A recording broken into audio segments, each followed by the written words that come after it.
నా సొంత ఫ్యామిలీలో ఎంతోమంది బ్రాహ్మణులు ఇంట్లో పుట్టి మాంసం తినడం మొదలుపెట్టారు. వాళ్ళందరినీ వదిలిపెట్టేశాను, వాళ్ళు నన్ను వదిలిపెట్టేశాను, నేను వాళ్ళని వదిలిపెట్టేశాను.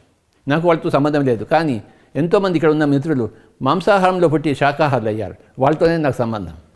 వాళ్ళు ఎంత గొప్పవాళ్ళు. మా ఇంట్లో ఉన్నవాళ్ళు బ్రాహ్మణ కులంలో పుట్టి శాకాహారంలో పుట్టి మాంసాలు తింటున్నారు రామచంద్ర. కానీ ఎంతోమంది ఈ పిరమిడ్ ప్రపంచంలో మాంసాహారంలో పుట్టి వాళ్ళు శాకాహారులు అయ్యారు. వాళ్ళు నిజంగా ఎంత గొప్పవాళ్ళు. నా కుటుంబీకులు ఎంత దరిద్రులో బ్రాహ్మణ కులంలో పుట్టి మాంసం తింటున్నారు వాళ్ళు. ఎవడిష్టం వాడిది. భగవద్గీతలో చివరిలో కృష్ణుడు చెప్పాడు, నాయన నీ ఇష్టం వచ్చాడు చేయి, యథా ఇచ్చేసి తత్తాకరు. మాంసం తింటావో శాకాహారం తింటావో యుద్ధం చేస్తావో యుద్ధం చేయవో గాంధీవో పట్టుకుంటావో వదిలిపెట్టావో అంతే నీ ఇష్టం. ఎవరిష్టం వాడది. అన్ని చోట్ల స్వేచ్ఛ ఉంది. నా చేపని నీళ్ళలోంచి బయటకు తీయడానికి నీకు స్వేచ్ఛ ఉంది, కానీ అంతకంత అనుభవిస్తావు. ఆ గొర్రెని మేకను చంపడానికి నీకు స్వేచ్ఛ ఉంది, కానీ అంతకంత అనుభవిస్తావు. ఆ ఆవుని ఎద్దుని చంపడానికి నీకు స్వేచ్ఛ ఉంది, కానీ అంతకంత అనుభవిస్తావు. అంతకంత అనుభవిస్తావు అన్నది కర్మ సిద్ధాంతము. నువ్వు హింస చేస్తే నీకు నరకమే వస్తుంది, నువ్వు అహింసలో ఉంటే నీకు స్వర్గమే వస్తుంది. నువ్వు హింస చేస్తే నరకాన్ని పొందుతావు, అహింసలో ఉండి స్వర్గాన్ని పొందుతావు. నీ ఇష్టం నాయన. నీ ధర్మాన్ని నువ్వు చేస్తావో చేయవో నీ ఇష్టం. అర్జునుడికి కృష్ణుడు చెప్పాడు, నాయన యుద్ధం చేయి, యుద్ధం చేస్తావో చేయవో నీ ఇష్టం. యుద్ధం చేస్తే నీ ధర్మాన్ని నిలబెట్టుకున్నట్టు, నీ క్షత్రియ ధర్మాన్ని, నీ స్వధర్మాన్ని. సో మానవ స్వధర్మం ఏంటి? జంతువులను రక్షించడం, భక్షించడం కాదు. కానీ స్వధర్మాన్ని వదిలిపెట్టేస్తున్నారు, రాక్షసులు అయ్యారు. భారతదేశంలో పుట్టి మాంసం తింటున్నారా రామచంద్ర? ఏమైనా అర్థం ఉందా?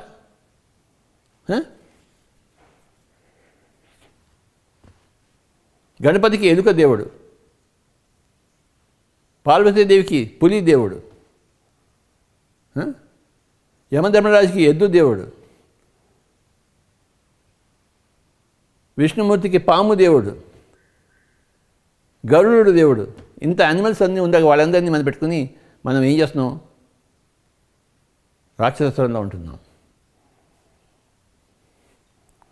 మాంసం తినబడిన ఎవరిని చూసినా నా మంట, నా కడుపులో మంట రగులుతుంటాను. నన్ను వాళ్ళు చంపుతున్నట్టు నాకు ఫీలింగ్ వస్తుంది ఈ మాంసాహారం చూస్తుంటే. వాళ్ళు నన్నే తింటున్నారు అనిపిస్తుంది. ఎంత బాధగా ఉంటుంది, భరించలేనంత మంటలు వస్తాయి లోపల. కానీ మనం పుట్టిందే శాకాహారాన్ని నెలకొల్పడానికి. ఈ భూమండలం అంతా కూడాను శాకాహారం అంతా అయ్యే వరకు నేను ఈ శరీరంలో ఉండే తీరుతాను. అది నా యొక్క ప్రతిజ్ఞ. ఆఖరి మనిషి కూడాను శాకాహారి అయినంత వరకు నా పని ఉండే ఉంది. నా పని ఉన్నంత వరకు ఇక్కడ ఉంటాను.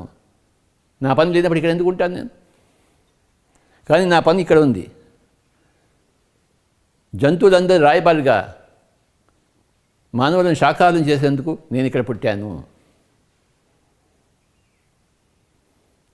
అహింస పరమో ధర్మ. హింస చేస్తే నీకు ప్రతి హింస వస్తుంది. Action gives you equal reaction. నువ్వు ఎంత గట్టిగా బాల్ని గోడకేసి కొడితే అంత గట్టిగా మళ్ళీ తిరిగి నీ దగ్గరకు వస్తుంది.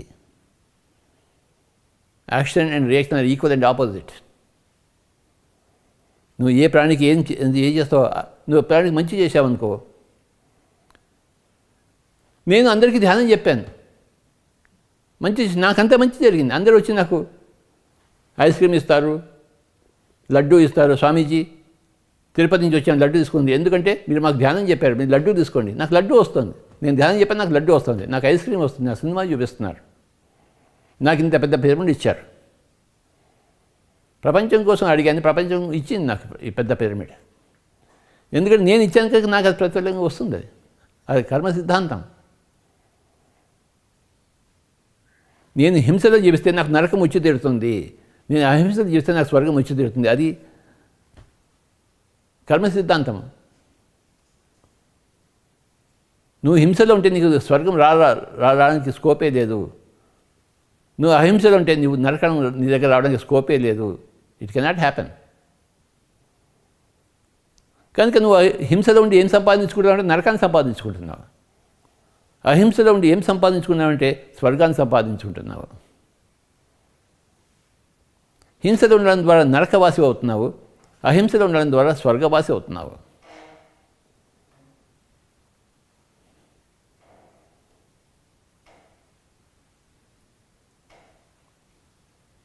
అహింస పరమో ధర్మ, ఇది ఈరోజు కాన్సెప్ట్.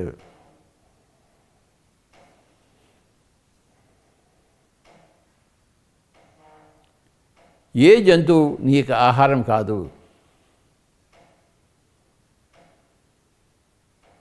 ఏ పక్షి నీకు ఆహారం కాదు, ఏ చేప నీకు ఆహారం కాదు.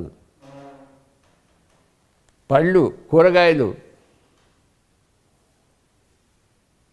విత్తనాలు,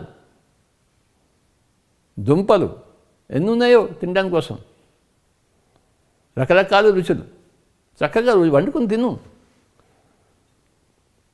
అసలు మాంసాహారులకి రుచి అంటేనే తెలియదు. వాళ్ళకి దరిద్రమైన భోజనం చేస్తున్నారు, పెట్టుకుంటున్నారు కడపలో. రామచంద్ర అనిపిస్తుంది. ఎందుకలా దరిద్రంగా వాళ్ళు తింటున్నారు, జీవిస్తున్నారు అర్థమే కాదు నాకైతే. కానీ ఏం చేస్తాం, ఎవరి ఇష్టం వాళ్ళది.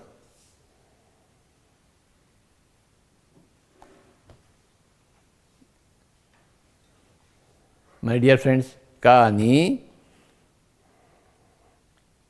పిరమిడ్ స్పిరిచువల్ సోషల్ మూమెంట్లో ఉండాలంటే వాళ్ళు రాక్షసత్వం పోగొట్టుకోవాల్సిందే, మానవత్వం సంపాదించుకోవాల్సిందే. మానవత్వం సంపాదించుకుని క్రమేపీ దైవత్వం సంపాదించుకుంటాము.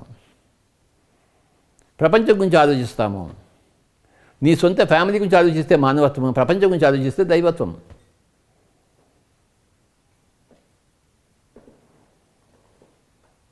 బుద్ధుడు ప్రపంచం కోసం ఆలోచించాడు. యేసు ప్రభు ప్రపంచం గురించి ఆలోచించాడు, తన గురించి ఆలోచించాడేంటి?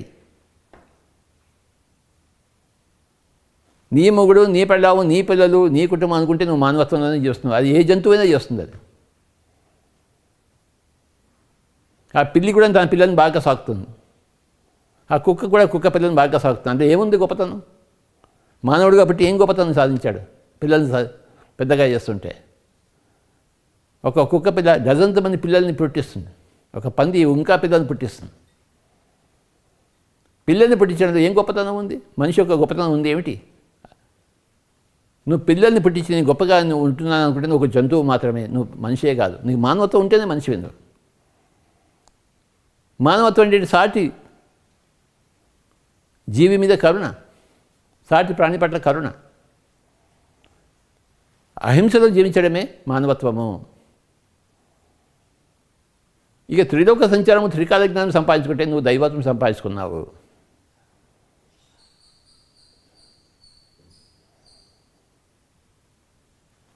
యమము, నియమము, ఆసనము, ప్రాణాయామము, ప్రత్యాహారము, ధారణ, ధ్యాన, సమాధి. మై డియర్ ఫ్రెండ్స్, ఇందులో మన పిరమిడ్ సిద్ధాంతాల ప్రకారం మనం ఈ ఆసనం నుంచి స్టార్ట్ చేస్తాము.